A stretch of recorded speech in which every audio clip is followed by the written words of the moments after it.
जी बिस्मिल्लाहिर्रहमानिर्रहीम। अस्सलाम वालेकुम नाजरीन, मैं हूं डॉक्टर नुमान अली और आपकी खिदमत में एक नए सेशन के साथ हाजिर हूं। आज की हमारी वीडियो का टॉपिक ये है कि बकरियां जो हैं वो बच्चे क्यों गिरा देती हैं। मेडिकल लैंग्वेज में जिसे अबार्शन बोला जाता है। तो उसकी बहुत सारी वजूहात हैं, जिनमें से कुछ जो मेन वजूहात हैं वो हम इस वीडियो के अंदर डिस्कस करेंगे। सबसे जो पहली बड़ी वजह वो है कि किसी न किसी ऐसी वायरल या बैक्टीरियल बीमारी का आ जाना जो कि जिसकी मेन अलामत ये है कि वो बच्चे गिरा देती हैं। तो उसमें से एक जो सबसे अहम बीमारी है वो है ब्रूसिलोसिस। अपनी बकरी खरीदते वक्त कोशिश करें कि उसका टेस्ट करवा लें। अगर आप किसी फार्म से खरीद रहे हैं उनसे पूछ लें कि क्या आपने ये टेस्ट करवाया हुआ है या इसकी वैक्सीन करवाई हुई है, या कम से कम जब आपकी बकरियों में बहुत ज़्यादा ये रेशो बढ़ जाए अबार्शन की, तो उस वक्त एक बार अपनी बकरियों का लेबॉर्ट्री से टेस्ट ज़रूर करवा लें कि कहीं आपके फार्म के अंदर अबार्शन की वजह जो है वो ब्रूसिलोसिस तो नहीं है।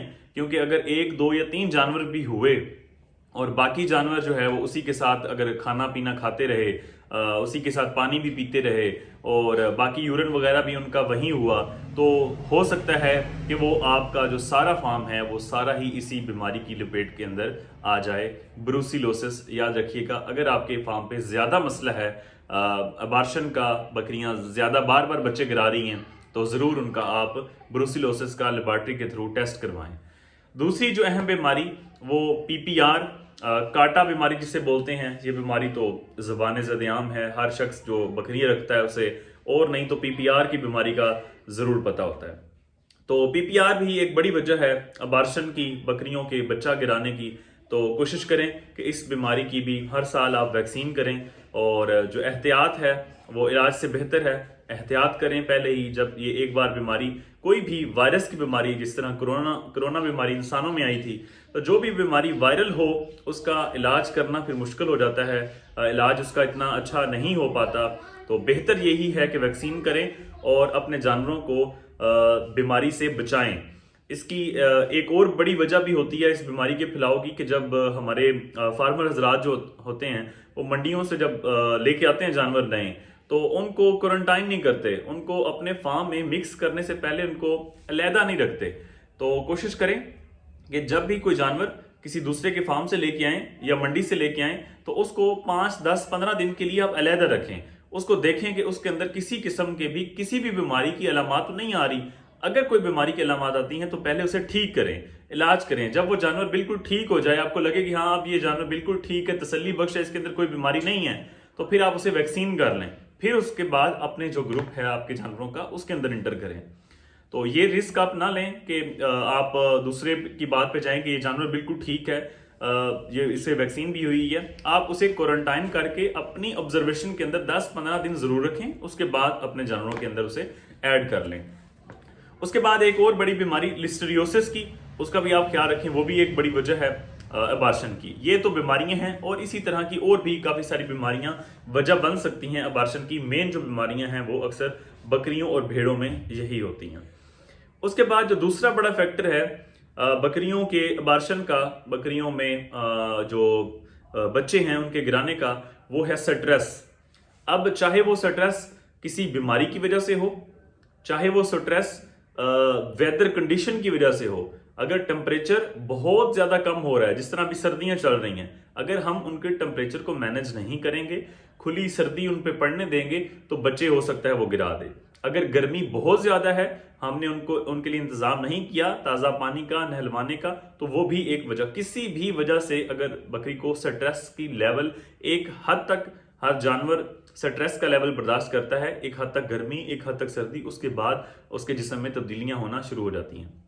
तो स्ट्रेस भी एक बड़ी वजह है। तो कोशिश करें कि जो माहौल है जानवरों का उसके बिल्कुल नॉर्मल रखें। गर्मी हो, सर्दी हो, तो उस लिहाज से ख्याल करें, ताज़ा पानी का इंतजाम करें दोनों मौसम के अंदर, चाहे गर्मी हो चाहे सर्दी। सर्दी में पानी बहुत ज़्यादा ठंडा हो जाता है, तो इसकी वजह से भी हाइपोथर्मिया के इश्यूज आते हैं। उसके बाद जो एक और मेन वजह है वो है कि जो जानवर डोमिनेंट होते हैं ग्रुप के अंदर, दूसरे जानवर अगर हिट कर दे, चोट मार दे, टक्कर मार दे, तो इस वजह से भी बकरियां बच्चे गिराती हैं।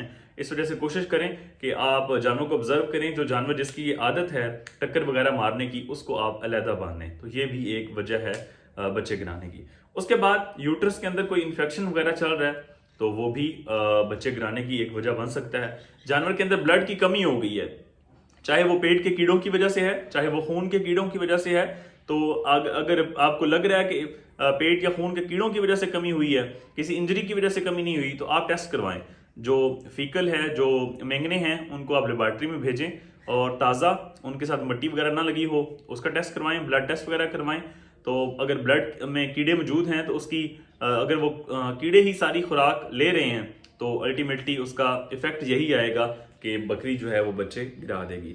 तो ये भी एक बड़ी वजह है। उसके बाद हम बात करते हैं जो सबसे बड़ी मेन वजह है, वो है खुराक की, मुतवाजन खुराक की कमी।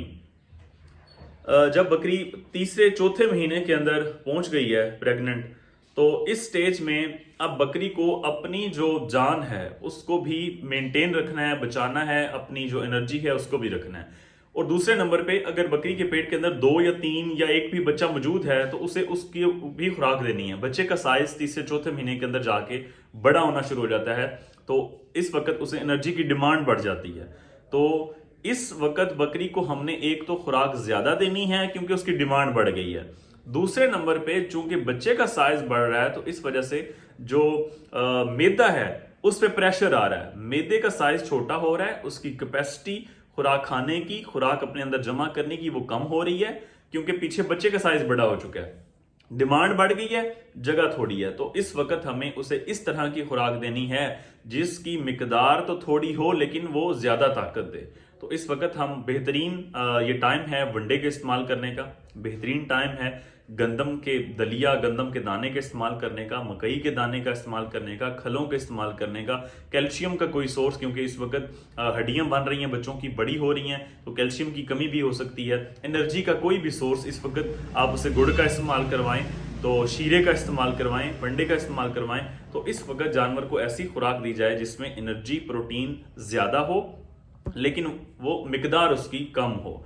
दूध पिला सकते हैं। तो इस तरह की कोई भी खुराक जो एनर्जी और प्रोटीन का सोर्स बने वो जानवर को इस वक्त खिलाएं, क्योंकि जो बकरियां कमजोर रह जाती हैं, खुराक की कमी रह जाती है, वो बकरियां भी अक्सर बच्चे गिराती हैं, अबार्शन करती हैं। तो ये हैं कुछ मेन वजूहात जिसमें मैंने कुछ बीमारियों का जिक्र किया, एनर्जी की कमी का जिक्र किया, स्ट्रेस का जिक्र किया, ब्लड का किसी वजह से, चाहे वो पेट के कीड़ों की वजह से, खून के कीड़ों की वजह से कमी हो जाना, इसका जिक्र किया। अगर कोई जानवर दूसरा हिट करता है, चोट मारता है, टक्करें मारता है, ये भी एक वजह हो सकती है। तो ये हैं मेन वजूहात जिनकी वजह से अक्सर बकरियां जो हैं वो बच्चे गिरा देती हैं। उम्मीद करता हूं कि आपको सारी बातें समझ आ गई होंगी। किसी भाई का किसी किस्म का जानवर के हवाले से कोई क्वेश्चन हो, कोई सवाल हो, आप कमेंट सेक्शन में पूछ सकते हैं। बहुत शुक्रिया।